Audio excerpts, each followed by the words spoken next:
10 minutes chronique. Ce futur qui était notre présent.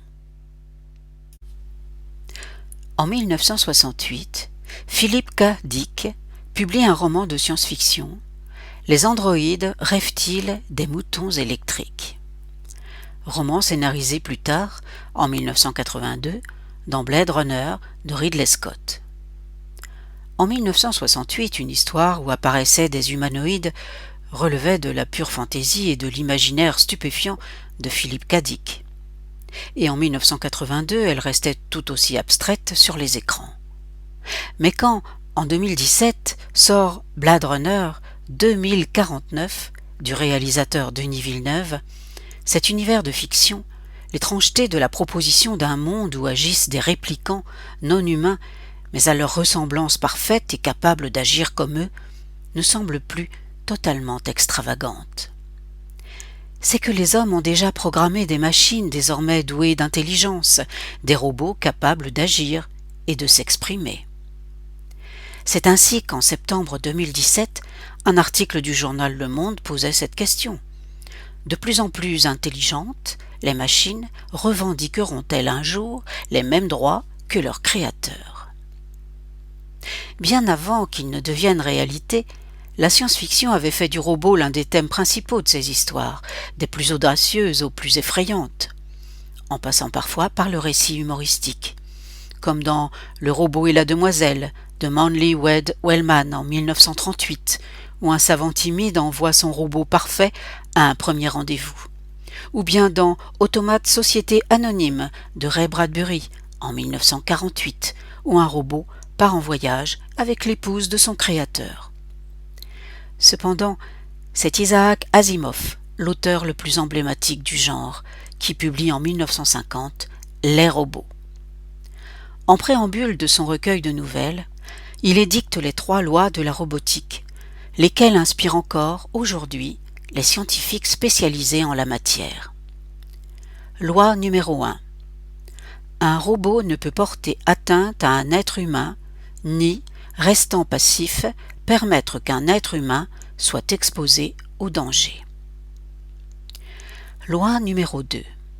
Un robot doit obéir aux ordres que lui donne un être humain, sauf si de tels ordres entrent en conflit avec la première loi. Loi numéro 3. Un robot doit protéger son existence tant que cette protection n'entre pas en conflit avec la première ou la deuxième loi. En résumé, le robot est bienveillant avec les humains. Il les protège, leur doit obéissance, sauf ordre qui mettrait en danger n'importe quel humain. Et en cas d'attaque contre lui, il ne peut se défendre qu'à condition que son action ne mette pas en danger un humain. Ainsi, dans la première histoire du livre d'Asimov, le robot Robbie est non seulement inoffensif, mais il a été programmé pour remplir la charge de compagnon de jeu d'une petite fille qui l'adore. La mère de l'enfant s'inquiète de cette amitié avec une machine.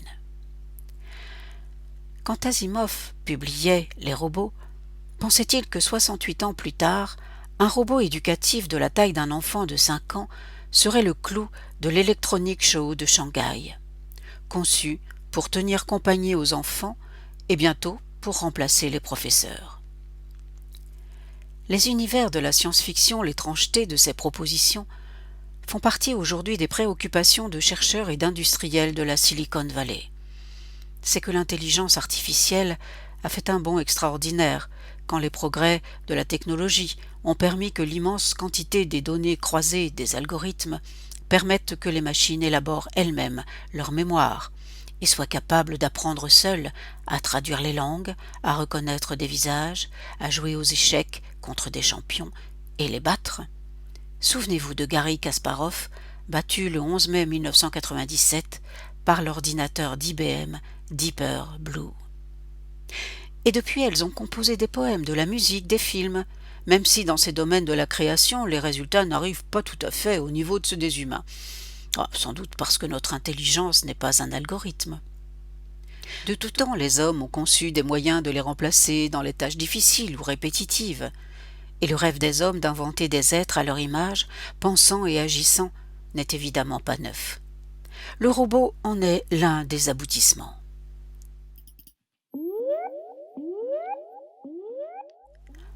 Un robot humanoïde, baptisé Sophia, est devenue citoyenne saoudienne en 2017.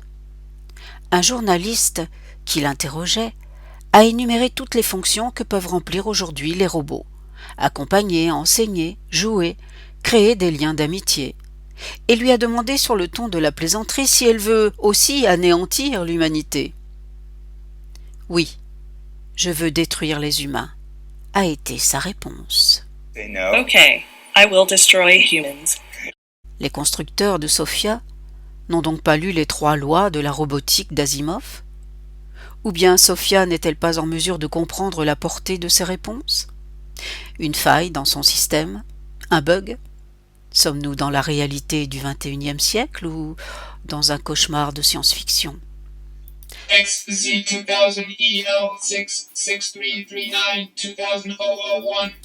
Dernière nouvelle. L'agence spatiale russe Roscosmos a annoncé mardi 27 août que le robot humanoïde russe Fedor s'est arrimé à la Station spatiale internationale pour apprendre à y assister les astronautes. Si les écrivains des années 30 et 40 pouvaient revenir à notre époque, ils seraient stupéfaits. Ou bien émerveillés, qui sait? Et se prendraient-ils pour des prophètes? Allez savoir. Ce qu'on va faire, c'est vraiment donner à la machine un ensemble de partitions de Mozart, des partitions de Beethoven. On va lui donner un maximum d'informations qu'elle va écouter, qu'elle va réécouter, qu'elle va reproduire, jusqu'à ce qu'elle soit capable par elle-même de générer des nouvelles mélodies. Le but n'est pas seulement de faire en sorte que la machine puisse produire de la musique, c'est qu'elle la comprenne.